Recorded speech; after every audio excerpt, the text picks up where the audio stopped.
Hello, ni sawa murakomeye mumeze neza. Good evening, good afternoon, good morning. Bivanye naho uherereye, je sais pas, I don't know me. Ico ndico nuko jewe ndi mu gisagara ca Bujumbura, précisément kuri Boulevard, Galerie du Boulevard. So, uno musi nkuko mubimenyereye kuri microphone Uwimana Aimé Sandrine nkuko mubizi nama ndabazanira ibintu vyiza cyane. Nuno musi sinabibagiye nabazaniye ibintu vyiza cyane. Bon, ndi mu gisagara ca Bujumbura nabwiye précisément muri Galerie du Boulevard aho nagiye kuraba umukobwa abiciye biracika mu gisagara ca Bujumbura. Ukaba utari umuzi hari ikibazo ufise quelque part. Mugabo ukaba wari umuzi naho nibaze yuko tugerageza kutugirira pub kugira ashobore kubandanisha ibintu vyo abiteza imbere cyane. Okay, nagiye kuraba umukobwa yitwa Aneyak, ni artistic necklace accessories, n'umuntu akora ibintu by'ibidede, amasakoshi, ibirato, ibikoriye, ibintu byinshi nyene, ibintu vyiza, abikora mu buryo butandukanye, ntafise model imwe, afise model nyinshi cyane. So sindi kure nawe turi kumwe kubera ndazi Galerie du Boulevard mugabo sinzi ngo noja naye kubera sinzi ikibanza akorera so namurondeye pa telefone mugabo sishaka kumenya ngo noja naye ko murazi ko Galerie du Boulevard kwa umuziki gisagara ca Bujumbura ni nini ya cyane. So ntegereza gusha ndamurondera kugira ashobore kuhantwara ahambwire ingene tuhagenda kugira twashike ntagize ikibazo ntazimiye n'abajeti allo ni hehe hahantu ashaka kuhanyuza. So I don't like it, je nisindabikunda. So nco gituma rero namuzanye hafi ku muryango antegere kugira dushobore kujana ahambwire ntatevye. Reka ndamwakire ntatevye. Ni sawa? Sawa, rakomeye. Ego. Okay, Jenny twa Giselle Queen. Benshi banzi kuri yo zina kuri Facebook, Instagram. Ndumu creatrice wa artistic necklace accessory, ducrea ibintu by'ubudede, amasake, amakolye n'ibirato. Twe dukorera nga kuri Galerie du Boulevard numéro D4. Okay guys, ngira mwagerageje kumwumviza ngena bivuze. So mubandanye muzikurikira muri Kwijana TV, ntimwibage kugira share, partage, subscribe byose mubinkorere hama mujane nanje kwa nanje ndaduze kwa nanje ahantu naho ndi. So arahantu nkwaye nyene byo.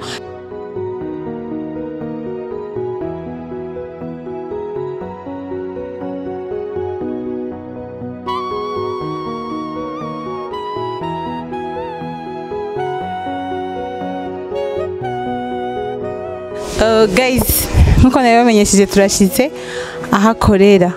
ni ngaha. Reka tumuhe umwanya bwashoye kutubwira muri bimwe bike adusigurira ingene abikora, ingene abigenza ibintu byose. Inspiration je yaraje kuvyerekeye gukora amasaki y'ubudede, sinzi ukuntu nshobora kubikubwira, na namwe narabyigiye byaraje uko nyene. Nararyamye mbyuka après midi ndamubwira mama wanje niumva muri gihe numva ko nshobora gukrea amasaki y'ubudede kubera kuva kera narakora ibintu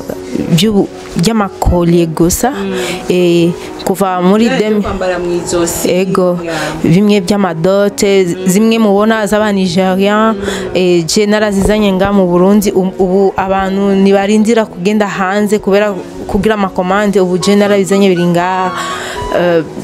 Donc kenshi narakunda kukonsulta ama page YouTube kuraba ukuntu bagira amasake, nanje aho nyene aciyavamo amaide yo gucrea ivy'iwanje bitandukanye na by'abandi kubera ajya nushobora gusanga amasake y'amadrapo nushobora kuyasangayo. Nanje na crea ziwanje zitandukanye na zimwe z'abakenya abantu bamenyere kubona. Umaze usinyake Giselle? Mfise imyaka hagati ya 25 gushika kuri 30. Mwavyumvise guys, ari hagati ya 25 gushika ku 30. Era abasore mu 32, 33, 35 nimwitsinye. Nkubu iyo uri kurakora ibi bintu, ibi bidede uri kurabikora, ufise inspiration donc uburi kuri yumvira iki genre bikuzamwo gute, ubitangura gute kugira utangure kwimvira ati je ngira nkora ikintu kimeze guca ndagitware guca ndakizungurutse kubera ni ibintu mbona n'ubuhinga buhanitse cyane. Kenshi je ndakuraba ibintu by'abandi cange ndashobora guhura n'umuntu ambaye ikintu hajya nyene inspiration yiwanje cinjamo nca tangura kwiyumvira gukora ikiri contraire n'ikijya kiwiwe. Ubutse nk'ubu nk'iki iki nitake ndi bambara mu mutwe abantu bagize nka mariage canke dot kugira ugikore wabonye inspiration kuri bijya by'ikirundi ndisiwe byo ngaha mu Burundi wacu by'ikirundi by'akaranga ibyiwa nga mu Burundi ibimeze uku by'akaranga sindabibona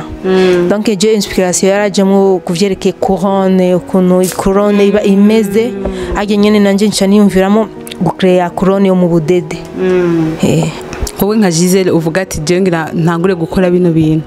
byagenze gute wari hehe wari wicaye wari uryamye byakujemwe gute wumvise ati ndabitangure wari ubonye iki ushaka ari ikintu wabonye ukavuga ati iki kintu kirankoze ko reka nanje ndabikore kugira ubundi bwanje butera imbere byakujemo gute je ukuntu natanguye gukora ibi bintu kubera je natanguye gukora amacollier pour dame mon petite sœur yaraguze collier yari muri 2016 nacinda mubwira iyo collier ko yiguze amayera menshi nanje ibi bintu ndashobora kubikora acambwira okay bikore naco hama zo gushorera abandatangura kugira amasi essayage ni jantwaye umwanya munini donc byarafashe nga ma 2 semaines 3 semaines uko ncandangura gukrea ama modele yiwanje kandi mu petite sœur niwe yarakunda kunshorera cyane n'abagenzi biwe hama ijerekeye amasakoshi ibyo donc byarajuko nyene gusa pompe c'était fin 2019 narajiyumvisemwe muri jewe ko ndashobora gukrea ibintu byiwanje kubera ubwa mbere natangure gukorera ku bintu by'abandi amakanda mbiri ndashira ko ubudede kumwe zakanda mbiri zava muri Kenya amanca mvuga kubera iki ngorera ku bintu by'abandi kanje nanje ndazi ko mfise capacité yo kugira ibyiwanje none ubu dufise italo dufise italo iri original sikuvuga ngo ni kintu cy'abandi ni kintu na créer jenyene ama idée yiwanje guys nibatse ko muri ko murakibona cyo kintu tanone ariko ratubwira hama nenda ko ikindi kibazo numva no kubaza umunsi wa mbere utangura kugurisha ico watanguye kugurisha collier niko watubwiye umunsi wa mbere utangura kugurisha collier wayigurishije amafaranga ngaho amacollier yiwanje yaratanguye kuri 5000 10000 yagenda duga bivanye n'ubudede nakoresheje hama ubu naho no munsi ahugeze muri 2020 ugeze ku mafaranga ngahe kuri collier imwe ari za 50000 donc bivana zimwe za mariage ni 50000 ari za 30000 ari za 10000 donc bigenda bisumbana ça dépend n'ubudede bujako kubera je ndaharura ivyerekeye dépense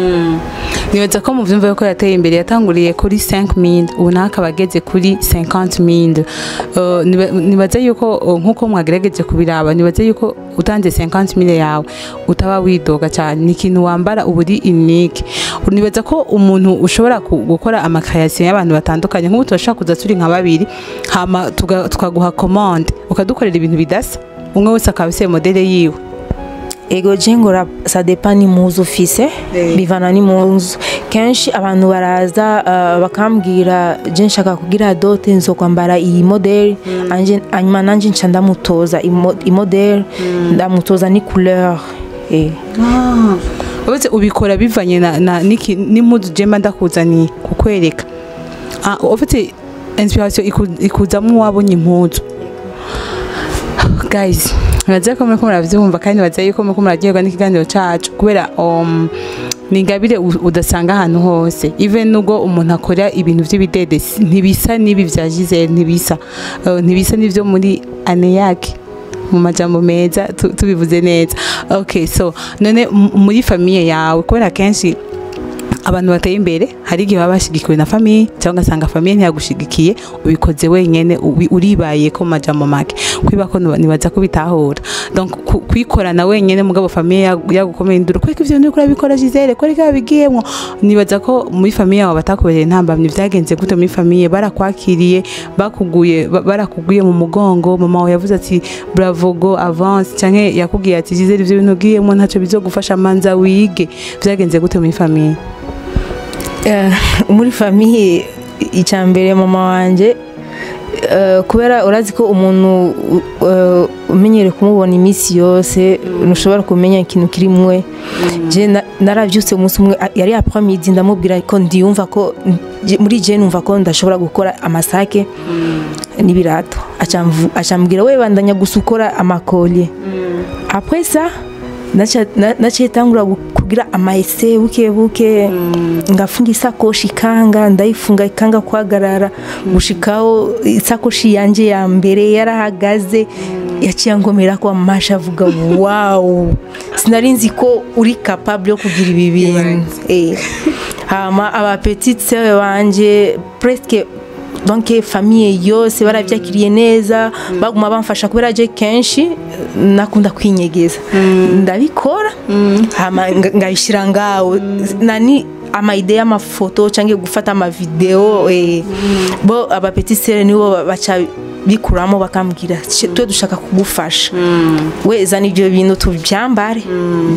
twifotoze nyuma cyo tubipublie vraiment baramfashije cyane kuvyerekeye aka kazi kanje nakaye kaje mubwe uva ubwira abapetitse bakwanda zibazoyira par exemple Nicole bose bari aba modo banje bose ba modele banje ba petite banje bose ari Ines Pretty Mom donc umu créatrice wa Nabila Cosmétique yari ni kubera we yatanguye ibintu byiwe kuva kera ni yaravye ko nje mfise izina par rapport y'umukuru wanje me yaraje akemera kuba umu modele wanje ndamwambika kenshi naramurungikira ibintu hanze akavyambara akangirira publicité ya hanze ubu ndafise amakomande kenshi abantu bo hanze barangurira donc turagurirana bivyerekeye gusa a partir ya telefone guys ndabibutse yuko umuntu turi kumwe ku bakobwa mu gisagara cya Bujumbura avukana n'ujya akora ama rouge à lèvres par exemple ni size ni Nabila Cosmétique ni zitwisize muri ngabire ziri muri umuryango n'abantu bafite ibintu bidasa n'ahandi nibaze ko umuntu yatangwe kwisiga Nabila Cosmétique nta yindi kintu yo kwisiga hama nkibaze ko umuntu yambaye iyi sakoshi nta yindi sakoshi yo kwambara nose kwacamo ngo 80 ngo 100 ni muze kwa ane yake abereka ibintu byiza kandi ikintu utazosa kubona nundi muntu numwe even nibaze yuko je nk'ubu nca ndamugisha commande iyo nkorera ikintu kidasa hariho kayase nk'ubu wocu ugira nk'ubu ndavye yego ndashobora kukuraba uko cyangwa ukambwira imuzu ufise ajya nyene ide kiza ubwo nyene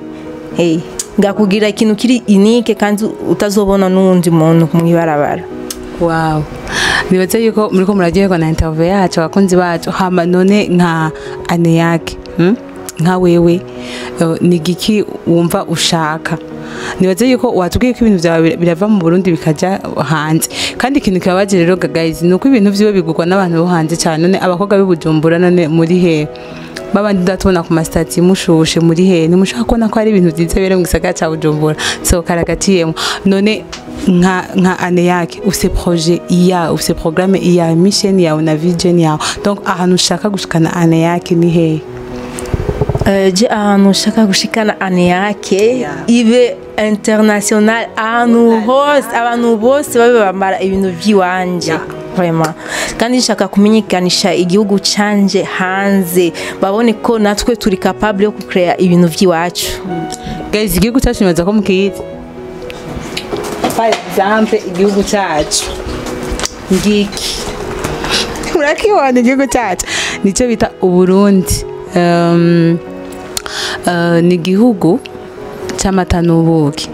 ni igihugu kidasa n'ibindi bihugu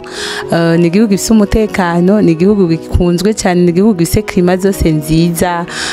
gifite amasezo meza ni igihugu gifite amahoro ni igihugu gikunzwe cyane so nibaza ko muriko muratahura icyo ndiko ndavuga ku Burundi rero nicyo gituma dukwiye kumushigikira ane yake kugira ibintu vyiwe bitera imbere cyane nibaza yuko nk'umuntu azobona ino video azobona ko yakorewe mu Burundi precisement he kagaho gatoye keza gafite amahoro kamwe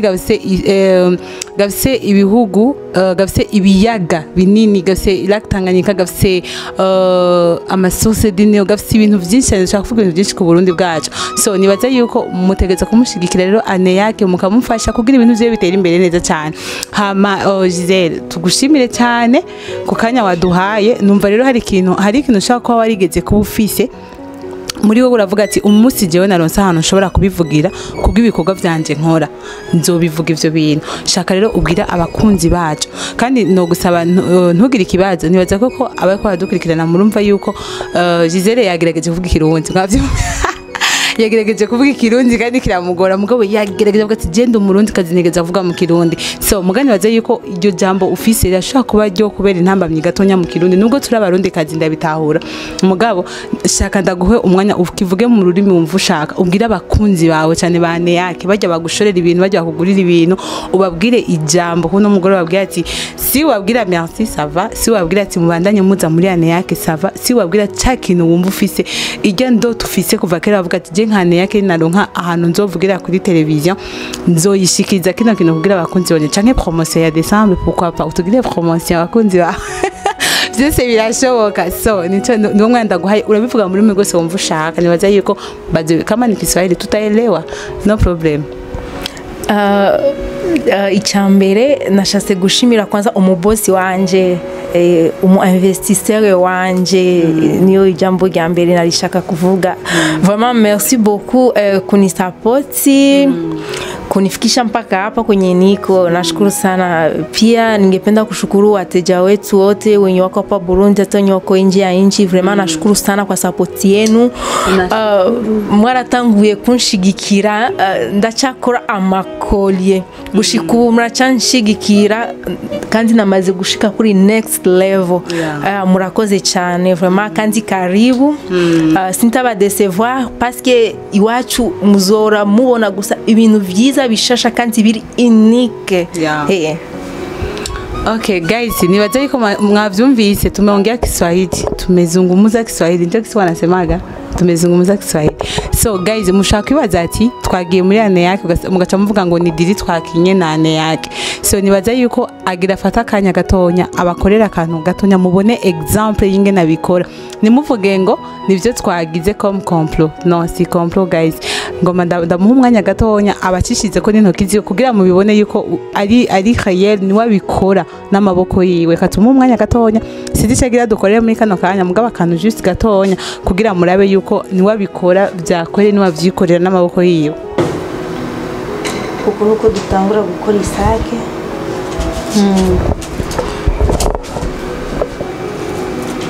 utu tudede tuva hehe ndatugurira nga muri ville turahari ego nkubu je duye no canda duta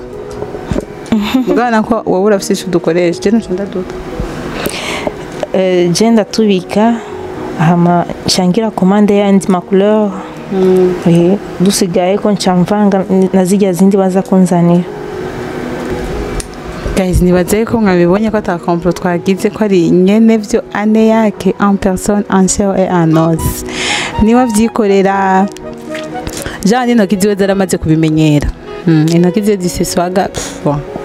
urabona ko bimubereye nyine ariko anabikora nkubu isakoshi imwe uyikora mu minsi ngahe isakoshi imwe ndayikora mu minsi 3 iminsi 3 isakoshi naho ari nini ya ntoya kwa nabonye zirutana kubera ama parti turashobora kuyagira mu 2 jours ama kuyifunga kubera ibe sake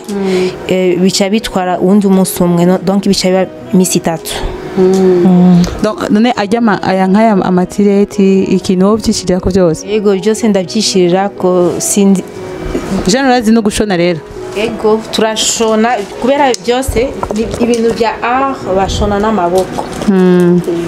niturindira kujana ku imashini badushonere turishonera byose twenyene hari ikintu ngahe indani mu isakoshi nawo unyagirwa n'imvura ibintu byawe nibishobora kononekara kubera ni ikintu kiri sous forme n'amatirete nimutinye ngo zirashobora gucika oya c'est original kubera twenyene twejeje kubikora turapima turashiramo ibintu hanyuma cha duterura ibintu biremereye yego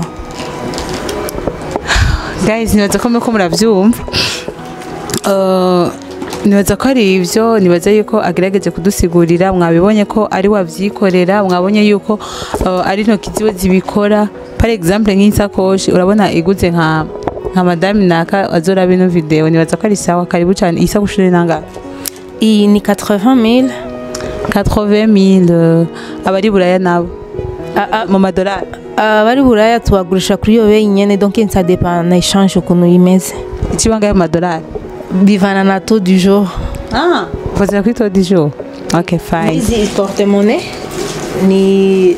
nazo ni za robe soirée kubera zifise akabriance kadasanzwe byose biri mu budede. Ine nanga kubera hari abantu bashaka kuza kuzigura ntibazishike baba bavuga twari twarabibonye muri interview dushaka ya sakoshi imwe wari ufise wa muse muri interview. Iyi ni 30,000. Amafaranga make muze mugure mu bego abakobwa ane yake abambike si za 80,000 gusa dufise na za 30 na za 50,000 ngiyi iri kuri 50,000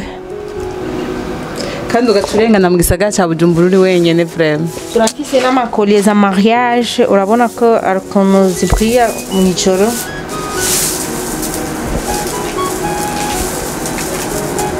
Irafise n'ikintu cyo mu mutwe urashobora kwambara par exemple. Muriko murabibona guys, za modele zose mwaramenyereye kubona hanze ino wacu zarashise. iyi nayo tuyambara ni kuyambara uko ukiza modele nk'iyi iye gusa iyo ibimeze gutyo. Iyi urayambara kugira ngo kubera iyi simezire yanje nco gituma niwiye neza. Ari mezio yawe nizo zimanuka. Irashobora gushika ngaha. Irafise nico mu mutwe urabona ni couronne yo mu budede. Yaza kome ko nabibona. Noco ku Maroko cyangwa urashobora kuza ukaduha komande yawe tugashobora kukugirira collier isa cyangwa aka porte-monnaie par exemple iyi porte-monnaie urabona ko arimo orange. Iyi orange urashobora kujanisha ni mais ubishase wenyene urashobora kuzana tukakugira muri couleur imwe iri unique ukajanisha ni collier yawe. Tumushimire madame canke directrice canke DG sizine no mwita kuko numva afite izina ritanye ubwo barirenze kuko n'umuntu arongora ibintu nk'ibumva two mu izina rya tugushimire cyane Giselle. Namwe murakoze cyane. Nigiki umva babwira abakunzi bakwizera TV canke ndabashimiye cyane kwizera 9 TV kubera muri abantu bavuga gute ba professional kubera aci nkameza ngaye naguma ndabakwepa ariko twamuvumbuye kubera je urumva ko bwa mbere je ibintu bya kamera kubera sinabimenyereye kenshi mwibanze kwizera 9 TV nibaye ya mbere kumukoresha interview. Kwizera 9 TV yaje ku bwanyu naguma ninyegeza ariko vraiment mwarabonyesha urukundo rwanyu vraiment abakunzi ba 9 TV kwizera 9 TV vraiment ifo mubandanye kwishigikira kubera n'aba professional ba mbere vraiment murafise umwete kandi courage vraiment. Abantu kuri guys ndabibutse yuko namurondeye kuva nko ubu turi muri November namurondeye nko kuva muri October aguma anyiruka ngo ndimutse anyiruka muganda namuvumbuye dimashira idibashi namuvumbuye guys. So nukuri natsamushimiye cyane gose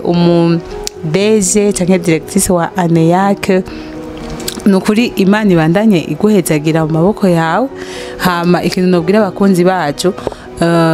iyi video ikaja kuri YouTube nimwibagiwe kugira subscribe nimwibagiwe kugira like nimwibagiwe kugira na share na partage donc byose mu bidukorere hama nibaze ko na mademoiselle Aneyak yo tubwira tugire share cyangwa bambwira mugire subscribe n'ubibagire ku subscribe uko nyene hama mugire partage na like uko nyene mwatubise subscribe uko nyene nuko nyene kandi ndiko mwagitaho cyo twavuze. So so abakunzi bakwizana TV turabashimiye cyane kuno mugoroba twari mu gisagara cya Bujumbura muri Galerie du Boulevard twababwiye twari kumwe na mademoiselle canke DG canke directrice Jesine no bimwita wa ane yake nibaza ko biboneka nga artistic necklace accessories baza ko biboneka cyane hama ndabashimire cyane hama kuri mikoro ari wundi atigera ananirwa kubazana ibintu byiza yari Aimé Sandrine Uwimana hama biento kamera ya David wabonene twama turi kumwe twama tujana ahantu hose no musi yari yambaye ikoti yari dimanche yatwambariye ikoti imwe no muberekana ngo mucamuga ati merci beaucoup so tumushimire cyane David kandi numuntu naho noja Etats-Unis nzomutwara naho noja Canada nzomutwara kuko ntanduhisha dukorana neza turi professionnel ngo madame Giselle yabitubwiye so tubashimire cyane hama mwakoze cyane bye bye naho butaha Giselle afise exposition tubahamagare muri expo yahamagaye n'inkumi nziza zambaye amakoriye n'amasakoshi so murakoze cyane bizu turabakunda cyane muri Kwizana TV ciao ciao